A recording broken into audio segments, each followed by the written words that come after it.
네, 계속해서 정치권 상황 자세히 짚어보겠습니다. 이창근 국민의힘 하남을 당협위원장, 이동학 전 더불어민주당 최고위원과 함께하겠습니다. 어서 오십시오. 안녕하세요. 네. 자, 윤석열 대통령 탄핵 심판 선고일 통지가 어제도 안 됐습니다. 이번 주 선고는 사실상 이제 어렵다라고 봐야 될 것 같은데, 그렇다면 다음 주 26일에 이제 민주당 이재명 대표의 2심 선고가 재판이 있지 않습니까? 그 전에 할 것인가 후에 할 것인가도 관심인 것 같아요. 어떻게 보십니까? 우선 이재명 대표의 2심 선고가 26일입니다만 네. 윤석열 대통령의 재판도 24일 날 잡혀 있습니다. 네. 그날이 월요일입니다. 그 두 날짜가 다음 주에 굉장히 중요한 날짜인데 그 네. 물자를 감안한다면은 26일까지는 힘들지 않을까 그런 예측을 해볼 수가 있습니다. 그리고 통상 그 전에 이제 박근혜 전 대통령이나 노무현 전 대통령의 탄핵 선고와 관련해서도 예고를 했단 말이죠. 네. 그럼 예고를 하는 것까지 감안했을 때는 이달 안에 이루어진다면은 그래도 다음 주 금요일 정도가 되지 않을까 네. 이렇게 생각해 볼 수 있을 것입니다. 그런데 지금까지 탄핵이 되고 나서 그리고 변론이 종결되고 나서도 지금까지 거의 한 4주째 이제 접어들고 있지 않습니까? 네. 그래서 온갖 추측이 난무한데 현재에서의 절차적 정당성을 확보하기 위해서 평일을 끊임없이 지속하는 것은 맞습니다만 현재의 결정도 존중합니다만 이제는 이 국민적인 혼란을 갈등이 첨예하게 맞서고 있는 상황에서 이제는 마무리할 시점은 왔다 이렇게 보고 있고 그래서 이재명 대표의 2심 선고가 26일에 있는 만큼 현재도 그러한 균형을 고려는 할 겁니다. 그래서 그러한 균형까지 고려한다면은 이제 마무리는 다음 주에 적어도 돼야 될 필요성도 있다. 그렇게 네. 말씀드리겠습니다. 26일 이후로 전망을 하셨는데 어떤 의견이신가요? 저는 가능성은 내일도 남아 있다라고 생각합니다. 네. 왜냐하면 뭐 법에 이틀 전에 무조건 공지해야 된다 이런 건 없잖아요. 네. 그렇기 때문에 내일 가능성도 있다고 보고요. 그동안 헌법재판소에서는 부담이 좀 있었을 겁니다. 왜냐하면 굉장히 첨예하게 뭐 이렇게 이 지지세가 붙어 있는 상황이었기 때문에 뭔가 졸속 심의를 했다. 이러한 비판에서 좀 벗어나고 싶었을 겁니다. 네. 그래서 최종 결론 이후에 노무현 대통령의 경우는 11일이 걸렸고요. 박근혜 대통령의 경우는 14일이 걸렸죠. 그러니까 아마 그거보다 지금 훨씬 더 20일이 지금 넘어가고 있지 않습니까? 네. 그러면 이제는 졸속심이라는 말 자체가 나오기가 어려운 환경이 이미 마련된 겁니다. 그렇기 때문에 이 지점에서 헌재가 이 지금 정도에 내려도 되지 않을까 싶고요. 네. 그리고 지난주까지만 하더라도요. 집권 여당에서는 승복 메시지가 나오질 않았어요. 오히려 헌법재판소를 공격하고 부셔버리자 이런 얘기를 해도 그 의원의 징계나 이런 것들도 아예 신경도 안 쓰는 분위기였습니다. 그런데 이번 주 들어와가지고는 그래도 승복하는 메시지가 당 지도부로부터 나오기 때문에 일정 부분 헌재로서는 그런 정도의 부담은 좀 던 거 아니냐.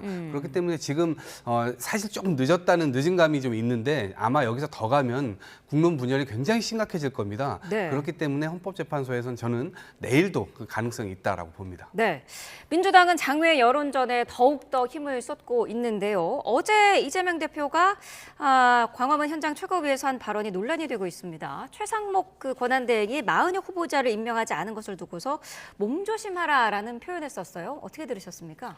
굉장히 부적절한 발언이죠. 몸조심하라 그리고 언제든지 체포될 수 있다. 네. 이런 말은 오히려 이재명 대표가 야외에서 그 광장에서 오히려 지지층들한테 최상목 권한대행에 대해서 오히려 테러를 하고 네. 정말 체포를 하라는 그러한 지시와도 같은 그런 뉘앙스로 들립니다.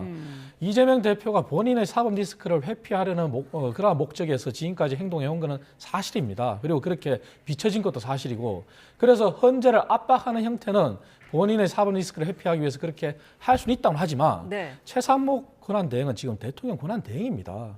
그렇다면 대통령의 권한을 지금 행사하고 있는 위치에 있습니다. 그런데 이렇게 막말을 하는 것은 그야말로 부적절하고 누가 보더라도 동의할 수가 없는 말입니다. 그래서 네. 이재명 대표가 향후 대권 주자로서 본인이 국민들의 지지를 받기 위해서는 이러한 막말을 멈춰야 되는데 하루 이틀이 아닙니다. 이재명 대표는 조금 잠잠할 만하면 막말을 하고 그래서 이번 이러한 운동도 굉장히 부적절하다. 그리고 오히려 지지층들을 규합하고 헌재를 압박하려는 목적이라면은 왜 그게 필요한지 본인이 이성적으로 얘기해야지 지금 이성을 잃었습니다. 그래서 네. 오히려 매일같이 지지층을 독려하고 광화문 광장에 그렇게 천막 농성하고 한번 광화문 광장을 가보십시오. 낮에도 교통이 얼마나 막힙니까? 그런 게 다 사회적 비용이거든요.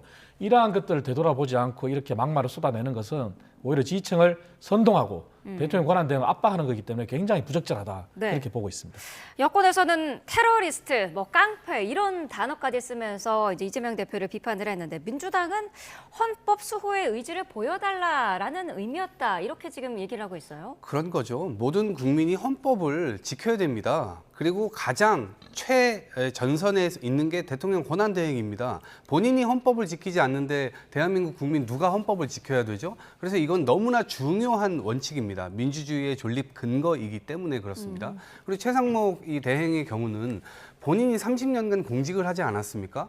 공직을 어떤 걸 근거로 하죠? 법률을 근거로 합니다. 그 법률들은 대부분 다 헌법에서 비롯돼서 나오게 됩니다. 네. 그래서 그거를 근거로 해서 이 국가라고 하는 게 존속이 되는 거예요. 그런데 이거를 지금 지키지 않고 있는 부분에 대해서 국민들 역시도 굉장히 큰 공분을 갖고 있는 겁니다. 왜 우리한테만 지키라고 하지? 그리고 실체적인 위협으로 이게 작용이 되는데 저희가 3일 전에 OECD에서 우리가 0.6% 잠재 성장률을 낮췄습니다. 그래서 2.1%에서 이제 1.5%로 낮아진 상태인데 네. 이것이 완전히 경제적으로는 국민들에게 굉장히 큰 부담으로 가중이 될 것이고요. 그다음에 미국에서 민간 국가 지정하지 않았습니까? 미국 에너지부에서 우리나라를 민간 국가로 아니 우리가 한미 동맹 국가인데 이런 부분들조차 대통령실이나 외교안보 쪽 라인에서 몰랐다는 거 아닙니까? 외교도 굉장히 큰 공백으로 지금 작용을 하고 있습니다. 네. 지금 최상목 경제부총리가 헌법을 지키지 않음으로 인해서 대외 신인도에도 굉장히 큰 문제를 일으킵니다. 우리나라가 민주국가 맞나요? 이렇게 생각을 할 수가 있어요.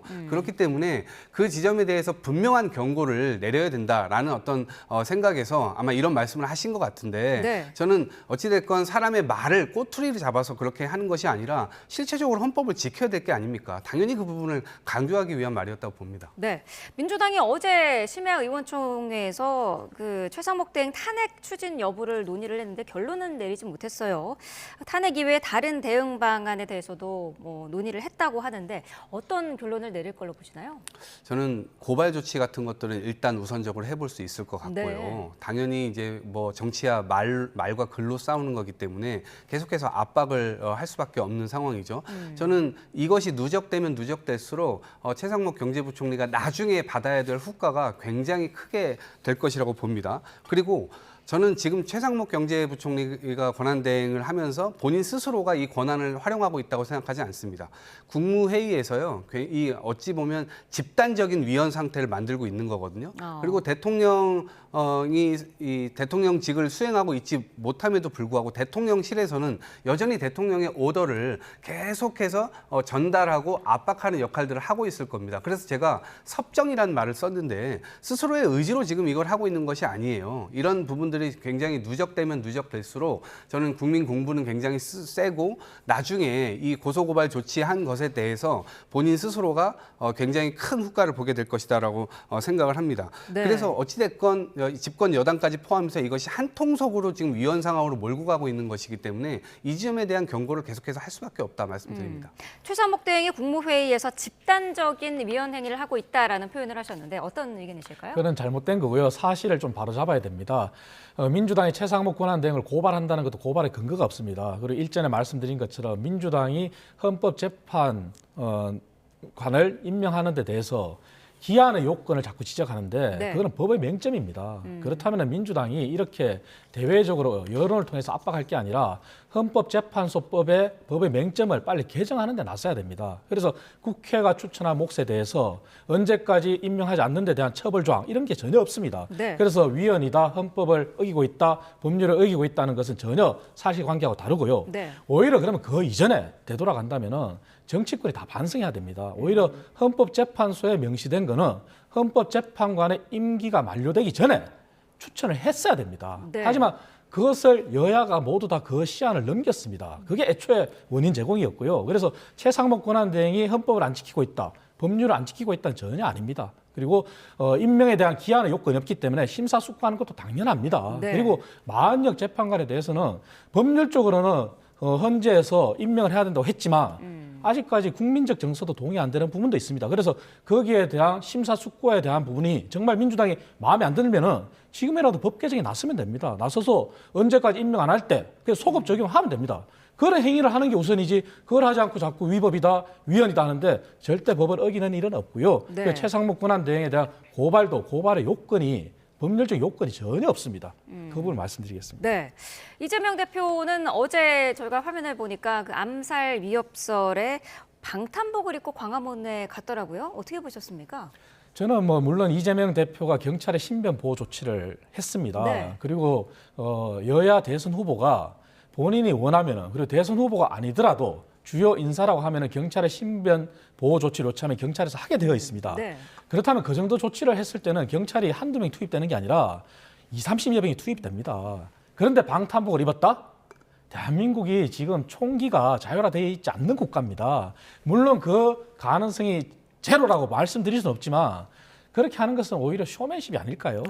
그리고 경찰이 어제 언론에도 다 공개가 됐습니다. 이재명 대표가 차량에서 내릴 때 네. 가까이 근접 경호부터 해가지고 그러면 굉장히 경찰들의 경우가 철두철미합니다. 네. 그런데 방탄복을 입었다는 이 자체가 오히려 지지층을 선동하고 리스크를 더 고조시키고 네. 그래서 헌재를 더 압박하려는 그런 모습이거든요. 그래서 오히려 이재명 대표가 방탄복을 입을 게 아니라 헌재 시간에 맡기고 여야가 함께 승복 선언을 하고 그리고 시민들한테 국민들한테 자제의 시간을 당부하는 게 옳습니다. 그리고 현재 앞에 나와 있는 국민의힘 지지층이나 윤 대통령 지지층 그리고 광화문 광장에 나가 있는 민주당 지지층 이들에게 오히려 생업으로 돌아가서 네. 우리 정치인들부터 돌아갈 테니 국민들도 돌아가 주십시오. 이게 하는 게 낫지 방탄복을 입고 이렇게 위기를 고조시키는 게 과연 국민들 눈에 어떻게 비치겠습니까? 쇼맨십이다라고 평가를 하셨는데 민주당은 자작극 의혹을 제기했던 나경원 의원을 고발하기도 했어요. 나경원 의원이 너무 많이 나가신다 이런 말씀 드리고 싶은데요. 작년에 있었던 국민의힘 전당대회에서 한동훈 대표에게 국회 선진화법 위반으로 지금 그거 이제 조사 대상으로 올라가 있는데 그 부분에 청탁하셨잖아요. 그 부분 한동훈 대표가 폭로를 해버렸잖아요. 그러니까 6년째 지금 진행이 안 되고 있어요. 1심조차 진행이 안 되고 있습니다. 왜 누가 누구한테 지금 뭐라고 할 처지가 아니에요. 지금 법의 잣대가 너무 이상하다고 생각을 하고요. 나경원 의원의 한 얘기는 저는 극우 유튜버에서나 할 수 있는 얘기들이라고 보는데 어떻게 그거를 자작극이라고 얘기를 할 수 있겠습니까? 그리고 이재명 대표는 이 재작년에 이미 부산에서도 왠지 목에 칼 테러를 받지 않았습니까? 그리고 그 즈음에서 배현진 의원도 짱돌로 뒷머리를 맞지 않았습니까? 그러니까 이런 상황은 본인이 당해봤기 때문에요. 훨씬 더 실존하는 위협이라고 느낄 겁니다. 그리고 네. 실체적으로 그런 제보들도 들어오니 당연히 그 지점에 대해서는 걱정을 하고 그 부분에 대해서는 조치를 취하는 게 맞죠. 근데 그거를 무슨 자작극이라고 이야기를 하는 것 자체가 너무나 말이 안 된다라고 생각을 합니다. 네. 이런 식의 언사가 저는 여당 내부의 어떤 여러 가지 기류를 설명하는 것이라고 보는데 자극적인 말을 하면 할수록 본인 스스로의 어떤 정치인으로서의 입지 이런 것들을 좁게 만드는 것이 아닐까 싶습니다. 네. 어제 김건희 여사 상설특검법이 국회 법사위를 통과했습니다. 여야 입장 잠깐 듣고 오도록 하겠습니다.